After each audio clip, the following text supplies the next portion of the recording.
দুবাইয়ের ঐতিহ্যবাহী স্বর্ণালংকারের বিপণী বিতান হিসেবে পরিচিত দুবাই গোল্ড সুক। স্বর্ণের শহর হিসেবে পরিচিত এই মার্কেটে ধর্মীয় আচার অনুষ্ঠান কিংবা বিনিয়োগে ২২ ক্যারেটের স্বর্ণ ক্রেতাদের প্রথম পছন্দ।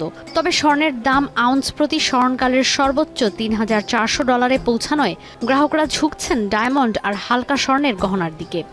As you can see the footfall, there is a lot footfall, but prices are going higher. That's why most of the customers are thinking too much before buying gold.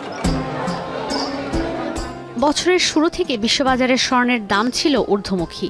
এর মধ্যে ডোনাল্ড ট্রাম্পের শুল্ক যুদ্ধে স্বর্ণের চাহিদা বাড়ায় দামও বেড়েছে কয়েক গুণ। কিন্তু স্বর্ণের গহনার বেলায় পরিস্থিতি ভিন্ন, অনেকেই পিছিয়ে যাচ্ছেন দামের কারণে। I don't think so. The prices are affordable for the common people for the gold.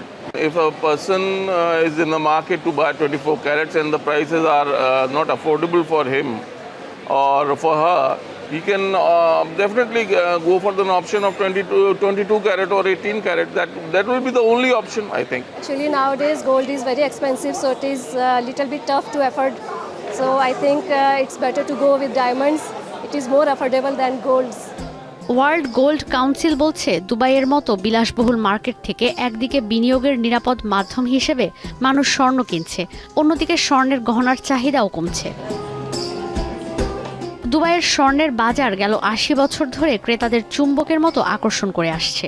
এর মধ্যে ইরান আর ভারতীয় ব্যবসায়ীরা তো আছেনই। উৎসবে, পার্বণে কিংবা বিনিয়োগে ২২ ক্যারেটের স্বর্ণের জন্য তারা বেছে নেন দুবাইকে। Gold is not affected by price because gold is always safe investment for everyone. So doesn't matter, gold will even go more, the people will buy. World gold কাউন্সিলের তথ্য বলছে, গেল বছর স্বর্ণের দাম ২৭% বেড়েছে। সংযুক্ত আরব আমিরাতে চাহিদা কমেছে 12%, বিশ্বব্যাপী চাহিদা কমেছে 11%। কাউন্সিলের পূর্বাভাস ২০২৫ সালেও সারা বিশ্বে স্বর্ণের বাজার চাপের মুখে পড়তে পারে যদি দর বাড়তেই থাকে। গোল্ডম্যান স্যাক্সের পূর্বাভাস বলছে, চলতি বছরের শেষ নাগাদ স্বর্ণের দর পৌঁছাতে পারে $৪৫০০। এমন অবস্থায় হীরার চাহিদা বাড়ায় ভারত থেকে প্রক্রিয়াজাত হীরা আমদানি করছে সংযুক্ত আরব আমিরাত। ২০২৪ সালেও দেশটিতে গবেষণাগারে প্রক্রিয়াজাত করা $১৭ কোটি হীরা রফতানি করেছে ভারত।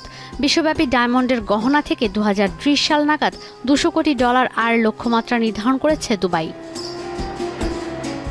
ঈশিতা ব্রহ্ম, এখন বিশ্ব।